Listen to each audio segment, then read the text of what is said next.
Hello, everybody. Welcome to the highest rated edition of the Slate, a Wednesday edition of the Slate with the gorgeous golf gurus, Reed T. Fowler, Jeff Ulrich. Yours truly is Emerson Latzia. How's everyone doing today? Jeff, you were a little late showing up. We're on air a couple minutes later than normal because of you. I don't know about that. I think that we're actually a little bit early. I think 20 after is a good target for us. So I don't accept any blame. Okay. No, typically it's 5:15. Reed T. Fowler was here wicked early. Bless you. Was that a sneeze? No, I was coughing. Okay. Well, bless you anyway. Reed, how you feeling today, man? You look great. You look young and you look like you're thriving. Thank you. The sun doesn't set until it's like 7:30 now in Boston, which is great. So that's fun. And also too, I feel for you because you went on this tirade right before we got on that your ankle is in dire straits right now, and you're going to a certain sports outing, and we need you as the highest paid employee at DraftKings. Thank you. We need you at your full faculties here. I don't know what's going on. Yeah, it's amazing that I don't even what sport outing are we talking about here? I was on the Red Sox game. Yeah, and they're playing your hometown team, the Toronto Blue Jays. Right, my hometown team. It's just Toronto. Everybody lives in Toronto in Canada. That's actually factual. So. There's one city in Canada. One city. It's Toronto. But yes, we're things are going well. There's a lot of stuff happening right now, but mainly the Masters of team events in golf. The Zurich. Yeah. Oh, and by the way, before I forget, everybody watched the 30 for 30 on Greg Norman. Okay, was it good? That debuted last night, right? It's fantastic. Okay, was there anything with the new golf league, or was it just about like his collapse at the Masters? Was that what that was about? It's about everything. Okay, that's the main driver. That's the main, but it's about everything. So watch it. It's awesome. Okay, I will do that. What's up, Jeff? Should we hit on the big golf news right off the bat? Like the huge news? What? Is it about Deebo? No, it's about the guy who defected. Robert Garrigus isn't on the PGA Tour anymore, man. Oh, did you hear? Did they honor that? So I read yesterday. I read he requested his release. I didn't even know he was still part of the tour. So I mean, this big news everywhere. Yeah, Robert he's in Garrigus, the field. The first official PGA Tour player to request. Oh my God! With Tommy is that Tommy Two Gloves? Yeah, Garrigus is supposed to be playing with Tommy Two Gloves, Gainey in the Zurich. So does that mean that Two Gloves just goes out solo, or does he need to find another teammate quick? I don't know what's going on. Okay, with that. So maybe if you're watching now, do not bet that duo. Or steer clear of. Honestly, you're insane if you were thinking about doing that. You were betting that duo, anyways. I mean, you have bigger issues than that. So I don't think Garrigus has been in. I thought I read yesterday he hasn't played in a major in more than a decade or something. Last I heard he was, and I'm not making this up. He was becoming a pot farmer. And so it's April 20th, obviously. So it's even more timely, but that's the last I heard of Robert Garrigus. I legitimately didn't even know he was playing golf. So, but apparently he's back and he's going to make a lot of money, probably, when that tour starts, because he may be the only player in the field. So, but it's interesting too, Jeff, just while we're on the subject, do you think what impact do you think that's going to have on some of these other dudes who maybe are just making the cut in some of these PGA Tour events? Yeah. You're taking home 50, 75K, and you look at this other tour and you see Garrigus, this dude who nobody knows about in the golf world, and who knows, he finishes top 10 these events and he wins $3 million. It's stupid. It's a good point. If Garrigus does go over there, and he actually has played a couple starts this year. Okay. So if he goes over there and wins top 3, makes $2 million, some dudes over on the PGA Tour are gonna be yeah, maybe I should look into this. Yeah. Well, yeah. It's going to be the Kisners, the Kuchers, right? And we all know what Kuch is all about. It's all about that top 10 cash. And if you can get, $2 million for its guy top 10. Jason Duffner, Jason Kokrak. Well, Kokrak is making money on the PGA Tour, but I mean, if Kokrak went over there, he might just run the table, right? I don't know. I mean, you can have your opinions about Greg Norman, whatever. This is very interesting, just in terms of like what the situation he's created here. So, just in terms of how the players are reacting to it and stuff. So I don't know. I just thought that was an interesting thing to talk about off the top. I mean, Duffner's an easy or interesting name, Reed, because he's a former major winner, and then we obviously know the trend that happened. It just took the world by storm. And I don't think there's been any link to Jason Duffner to that tour. I'm not saying there is. I'm just using him as an example of a player who. You may, because like the tour and Greg Norman has teased multiple times, like, we've been talking to some like former major winners. So I think you got to think about some of these dudes who've maybe just won once, and it was like 10, 15 like years ago, so it's like he's technically not lying, but these are some of like the one and done, the one hit wonder major winners.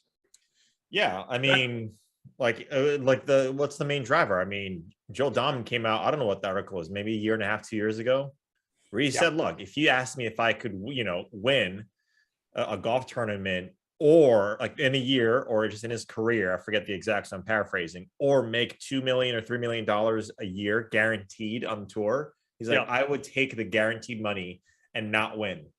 Like that was his sentiment. And it's not the only guy who thinks about that, right? This is their job. And when you start to get on courses that, more and more fit the younger players, that's why we see the Morikawas of the world, the Victor Hovlands, Matt Wolff, when he was good, right? They were winning.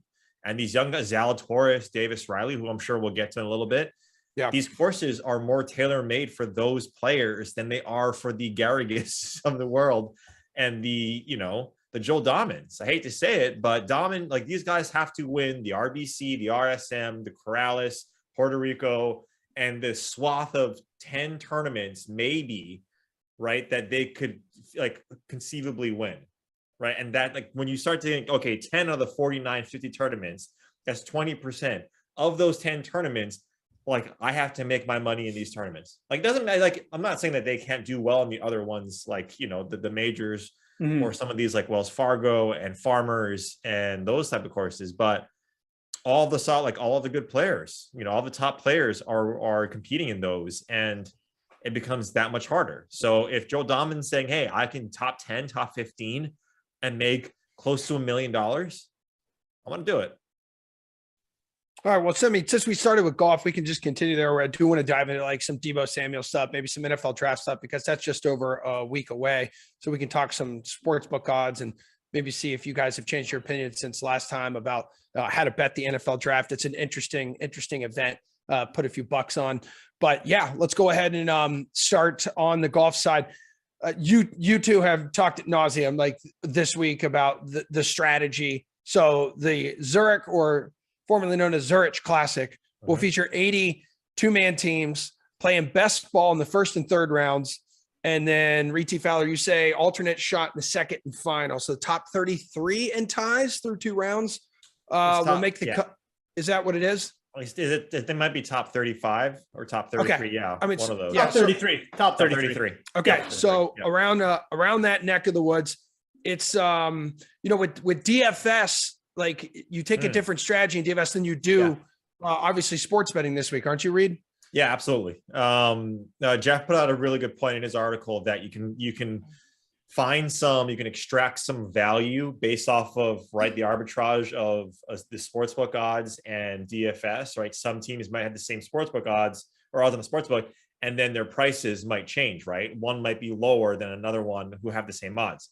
So you definitely want to check that out. And number 2, right, each player you can only roster one player from that team. So if we just take Victor Hovland and Colin Morikawa, for instance, you can only roster one of them, but both, right, will get the same score. Like Victor, because he makes birdie, and Colin triples, Colin Morikawa still gets that same score from that birdie as a team.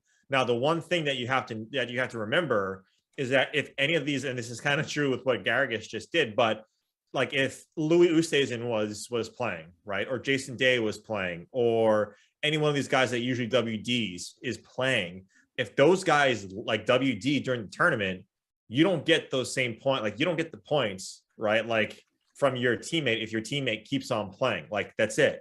Like, you essentially don't get those points. So you have to essentially choose, quote unquote, the right golfer. Now, having said that, most of the time, right, you're going to want to try and get the guy who's either less rostered or cheaper than their teammate, right? And mostly you want to go with the less rostered than the cheaper, because mentally you're saying, okay, this guy's cheaper, I'm going to play him, but it's not always the case, right? You might want to go with the more expensive guy who's potentially less rostered. So there is some strategy and game theory involved with that. Yeah, Jeff, you agree with all that? Like, what's your kind of game plan going into this thing before it tees off tomorrow? I mean, my game plan just from a roster construction is probably, there's two really good teams in Cantlay, Schauffele, and Hovland Morikawa. I think they are a slight cut above, like especially when you're looking at projections this week. But it's not really a week where I feel like I need to necessarily build up there. It's a really hard week to get 6 of 6 through. Again, there's only 33 teams. There's 80 teams in this field. Only 33 are getting through.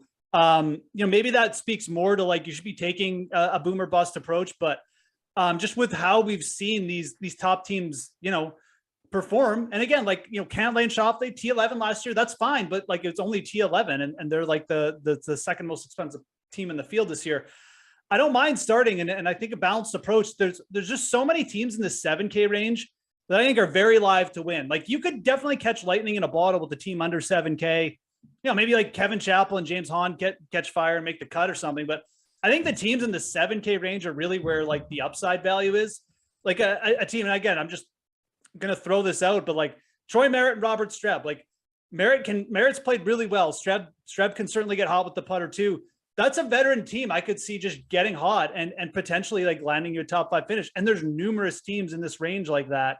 Snedeker, Mitchell, another one, but we could go on Tringali, Clark. So I like building in that range. I like loading up in that range because that gives you access to more teams with, I think, real upside to like get in the mix and potentially win. So.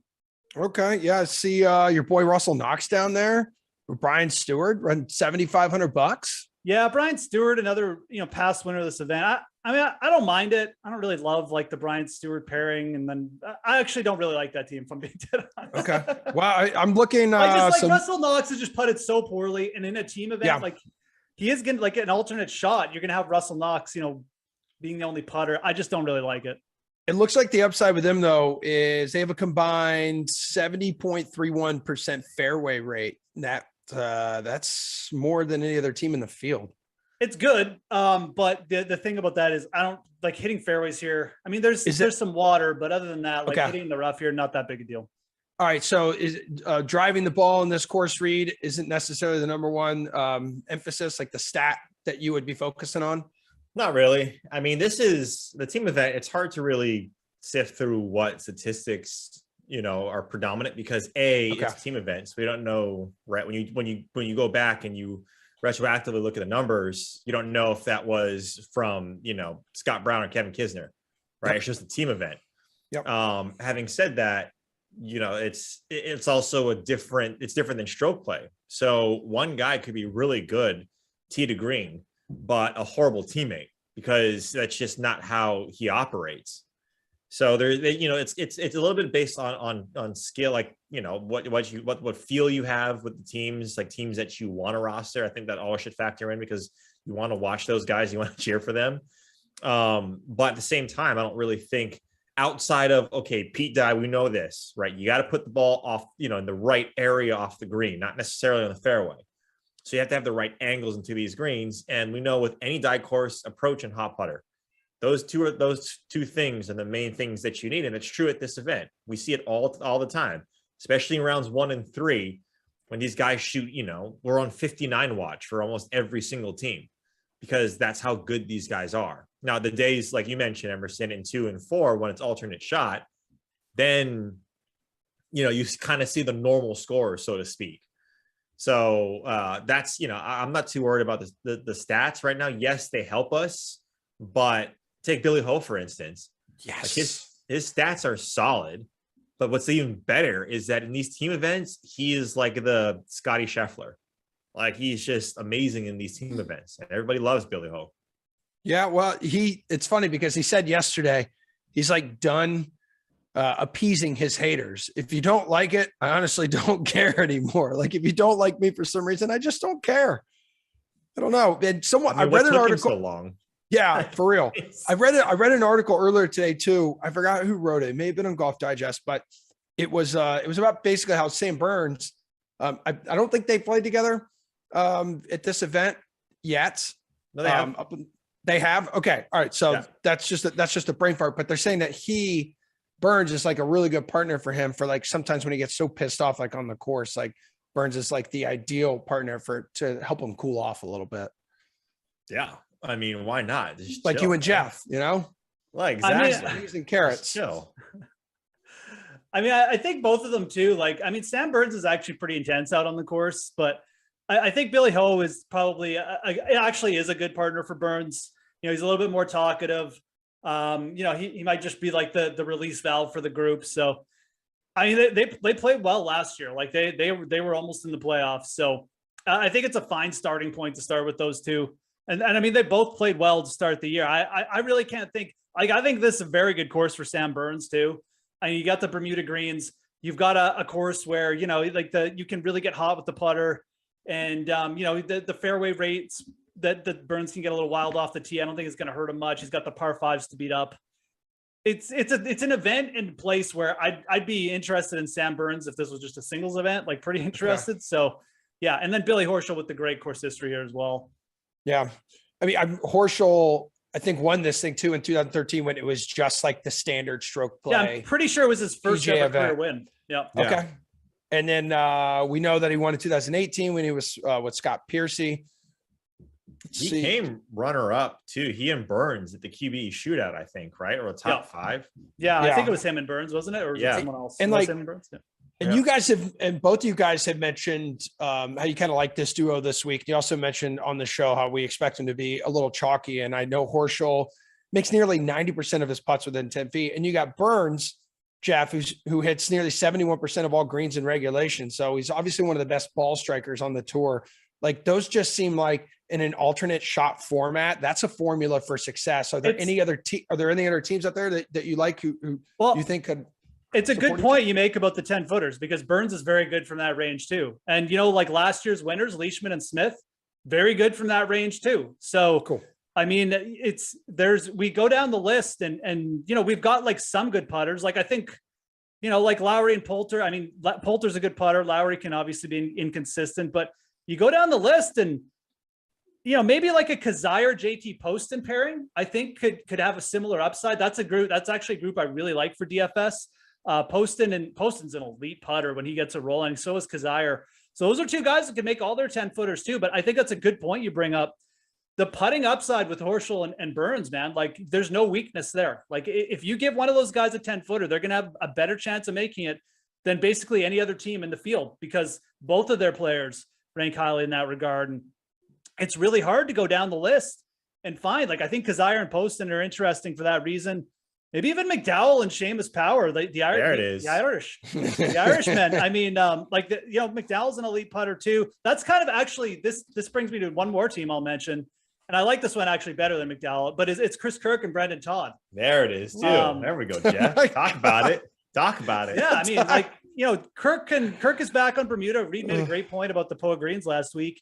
Todd just will make everything. So these guys finished T27 last year. And they really didn't play that well, but Chris Kirk is top 10 here numerous times. I like this. I like that group for DFS too. Okay. There he is. He showed up, Reed. You going to show up now too? Hey, yeah, man, at least he named off teams that I agree with. Seamus Power and Grant McDowell are one of my favorites. You talk about Seamus Power, T5, T10, like what, two of the last, I think 2018, 19. With David Hearn. David Hearns, yeah. I mean, like, the Hearns. Is that when he had the beard? Hearninator. The Hearninator. No, like he was the lefty, the skinny lefty, right, Jeff? No, he's not lefty. He is skinny though. Oh, who am I thinking? Yeah, but we're talking about the Canadian with the beard, right? There's a lot of Canadians with beards, man. There's a lot. I don't think there's a Canadian player with a beard, friend. Yes, there was, dude. Yes, there was. But anyway, go ahead. I'm going to find it. Going back because David Hearn is not. He's not his partner. Wasn't David Hearn? It's Grant McDowell. You take a look at Grant McDowell, 21st last week at the RBC. Great short game, and look, he's like who's got more experience other than Poulter and Sergio in a team event, right? Especially in the high stakes like the Ryder Cup. Grant McDowell is someone that's going to stabilize that team. It could be the missing piece, honestly, for a guy like Seamus Power, who's really flirted with winning this. And look, these guys, if they win, they get the 2-year exemption. They split the FedEx Cup points, right? So this is a serious event. I'm surprised more guys aren't playing this who are on the precipice, on the cusp of, losing their card. Is if you win this event, you get exemption. Yeah. Like, why isn't Ricky Fowler here? Yes. That's a great point. Right. So like, why not get most of these guys? And I think we might see it, right? Because you're seeing the Morikawas, the Hovlands of the world, right? Zalatoris, Davis Riley, these younger players who are used to playing in this type of format in college or junior golf, high school. It's similar to that, right? As Xander and Cantlay, 2 years ago, we didn't have this type of field. And now you're getting it. Scotty Scheffler with Ryan Palmer, the world #1 golf whisperer. So it's fantastic, right? I think this is going to be a fun event. A lot of people besmirch this event. I actually love this event. I think it's fun, right? It is. I know.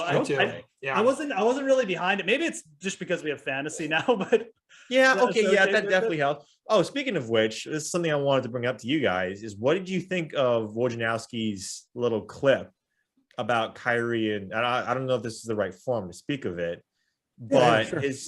His clip about when he was on, I forget what show it was on ESPN, where Woj was basically saying that because gambling is now a thing in the United States, is that people will be yelling at players in the NBA much more because, there's money on the game and there's money and there's props and this, that, and the other. Does he not realize people have been gambling forever? It's just everyone's doing it legally now. Right. So my whole point was exactly that. And number two, which I think is so important, is shows like this, what Mayo, what Jeff did, like what we all do in this industry, is you need people on that stage, both literally and figuratively, to not let that go unanswered. Right. Yeah. Because a lot of the Wojnarowskis of the world, and he wasn't meaning any harm by it, but they're just oblivious. They don't know what they're talking about because they don't know what they're talking about. Yeah, he's probably not a bet. He's probably not a bettor and probably doesn't have much knowledge about that. And that's right. Okay. He can learn. I agree with what you're saying. And furthermore, specifically with this, betting in Massachusetts is not legal. So at TD Garden, you couldn't bet legally, which goes to your original point, Emerson, which is, illegal gambling has been a thing. It's one of the oldest industries in the world. Bro, people are doing it like 1500. But I think that begs, so then you go to this type of atmosphere, right, where gambling makes something like the Zurich Classic or betting in DFS makes something like this much more appealing, not just for us, but when you start to see this come more prevalent into the broadcast and everything, these guys are going to benefit from it. Yeah, I'm sorry. I mean, it's like you said, if you've got your head in the sand, if you think people haven't been gambling on sports for the past 20 years, I mean, it's just ridiculous to say that now, because it's legal and now that you're seeing it on TV, that it's an issue. So, whatever. It's like Reed said. Yeah. I mean, you don't talk about a subject on as if you're an expert on it, unless you're actually involved in it. So I wouldn't be going out of my way to break news on Twitter about NBA players. That was dumb. Stick to your lane. I mean, fans have been giving players crap for decades because of fantasy, for crying out loud. Decades. How about general rivalry? I feel like the most heated fan interactions have nothing to do with anything except fans who are there and are into the game and they hate the other team. It's like, it's like the Sox, Yankees. That's what gets people riled up. Yes. Gambling for most people is entertainment. Yes, there's instances where people take it too far, like anything in life, but 100% that if you're Kyrie Irving or if you're Billy Horschel, bringing this back full circle, and you're letting Greg Norman, if you're letting the fans start to, matriculate into your process, then I'll give you a heads up that you don't necessarily belong there, right? Because if you're that thin-skinned and if you're that feeble upstairs between the ears, then you don't deserve to be in the championship game. You don't deserve the green jacket. You don't deserve it, because there's 99% of other people, professional amateur athletes, who would trade your position right now for half the pay that would be able to take it.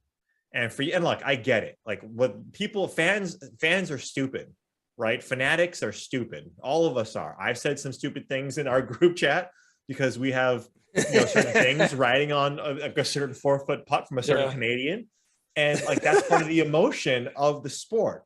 But as an athlete, if you're like Kevin Durant said it perfectly, look, there is a lot, there's an investment emotionally and now fiscally into these players.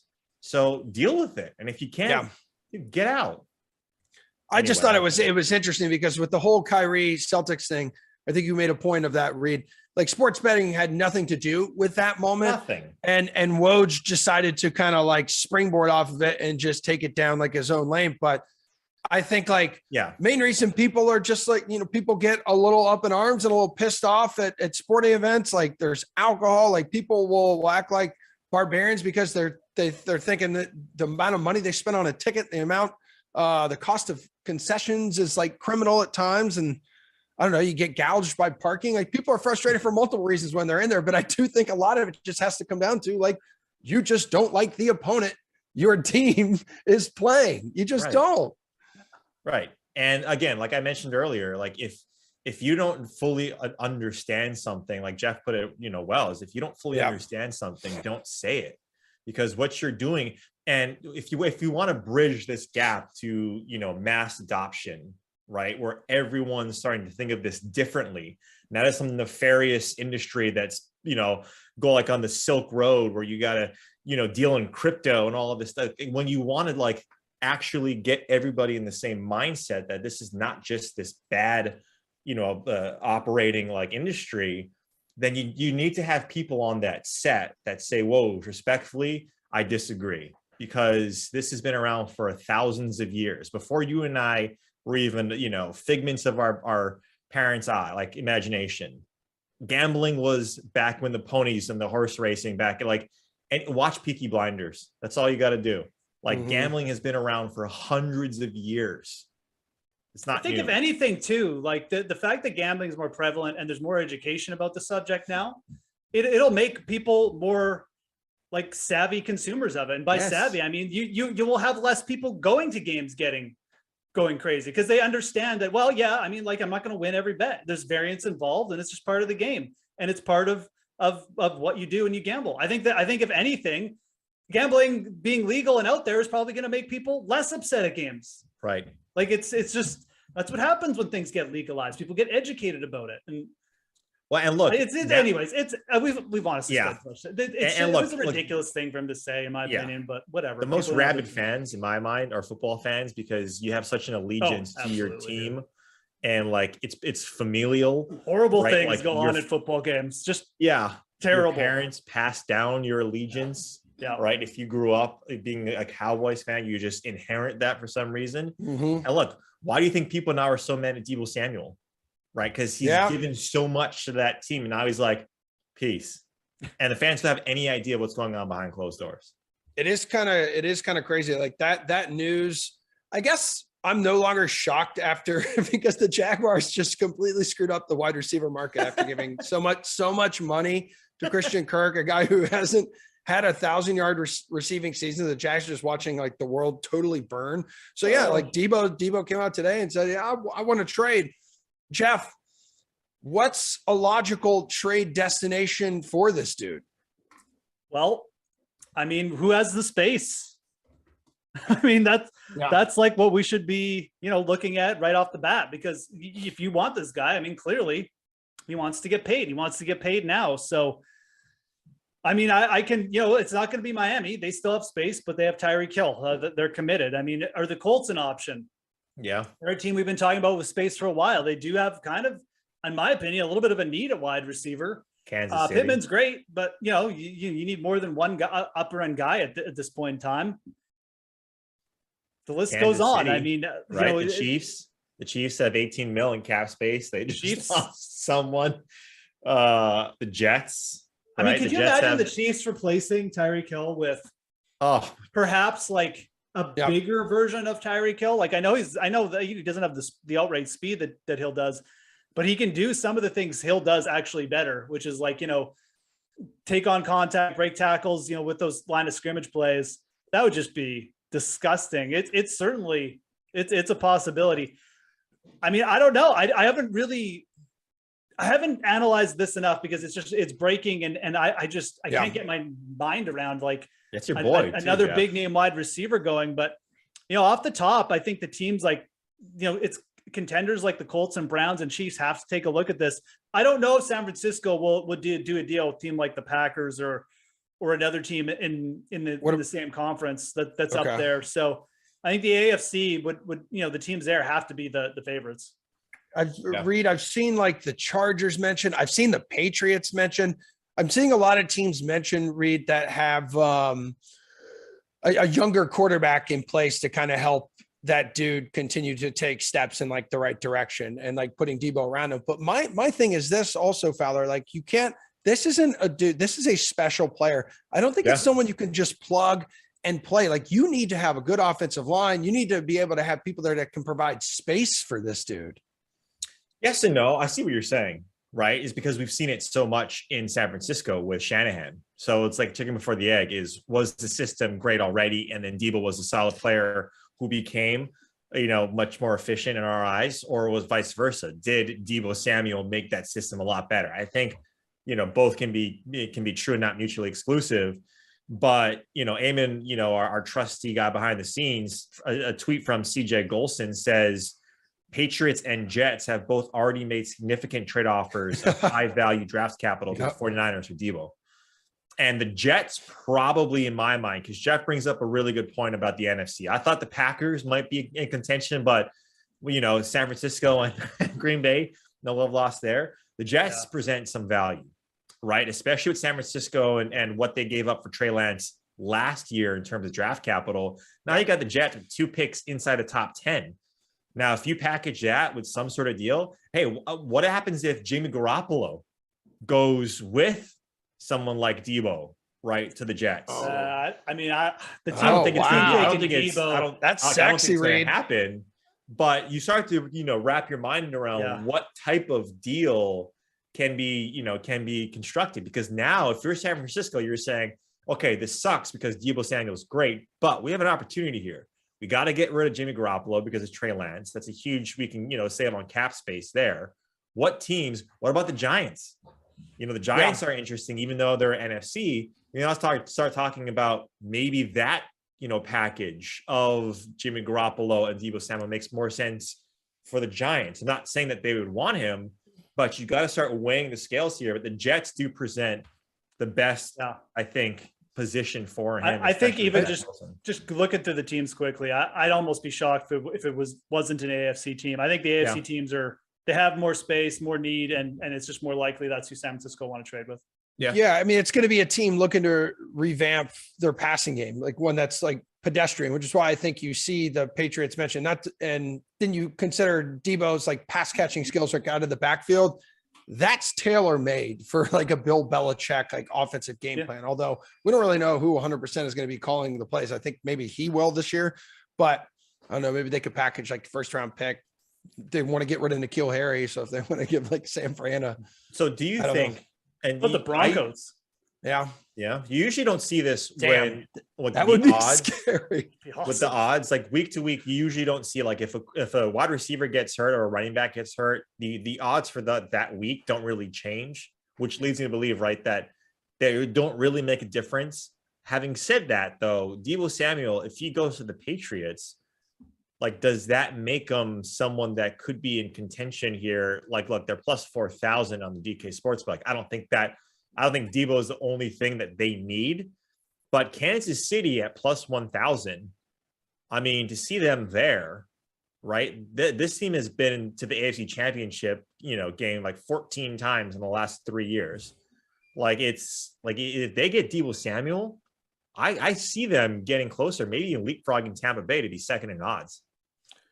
Right. I could tell you right now, the San Francisco 49ers are thinking, I just really wish we could trade Jimmy G right now to kind of open up some space, right? Because they also are wanting to, I think John Lynch like made it clear earlier in the offseason, he would certainly love to prioritize an extension for Bosa as well. Yeah. If I was San Francisco, I would get rid of Garoppolo and Deebo Samuel. I would get rid of both of them.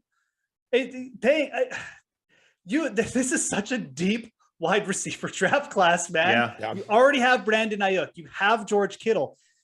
Deebo Samuel is at one. I love Deebo Samuel. He was like my sleeper pick last year. It worked out great, but the dude has played one season, and he wasn't even healthy for every game last year. The style he plays, I think long term you're going to be lucky to get 12 games a year out of him.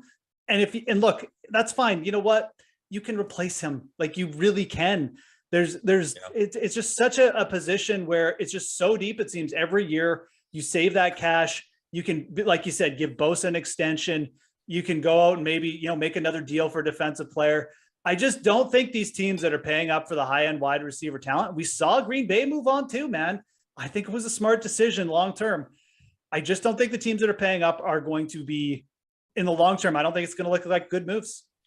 Well, also you have to consider, like, when it comes to how much money he's going to demand or how much money he reportedly wants, like, you got to think about, like, which team will be willing to pay him like a Tyreek Hill or Devontae Adams, because his stats don't necessarily line up with like top wide receiver money, but you throw in the rushing you throw in what he can do rushing.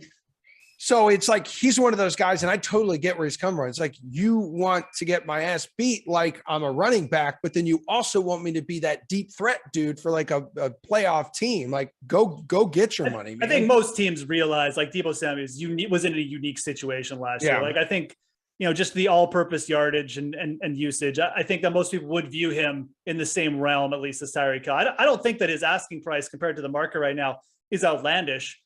I just think that, like you said, you still need a team who wants to pay that much for a wide receiver. So too bad Atlanta doesn't have the cap space. Right? In the dome, Deebo in the dome, that would be Deebo in the dome, and what's the coach's name? His name is eluding me right now. He's with Tennessee. He's Arthur Smith. No, is that Arthur Smith? Anyway, I was going to say Arthur Turner, but I know that's wrong. I can't but I think it is. Anyway, look what he did with Cordell Patterson. He made him into someone that the Falcons could use in that same skill set. Now, I'm not saying you need two of those same guys, but Falcons don't have a quarterback. Yes, Marcus Mariota is there, and I love the guy to death, but like, that's not necessarily your answer. Like, Jimmy Garoppolo might also not be, you might be, robbing Peter to pay Paul, trying to bring Jimmy Garoppolo and pay that kind of money. But too bad the Falcons aren't part of it, because I think that'd be fun to see Deebo Samuel in a dome. Ooh, yeah, I mean, a backfield of Deebo Samuel and Marcus Mariota, man. I mean, that would be pretty interesting. Yeah, I saw a picture floating around with Patterson and Deebo, like a jersey swap they did earlier this season. Someone's like, just saying. Monocle, just saying. Yeah. Okay. Anything else you guys want to add about that before we wrap up? Because Jeff has karate practice.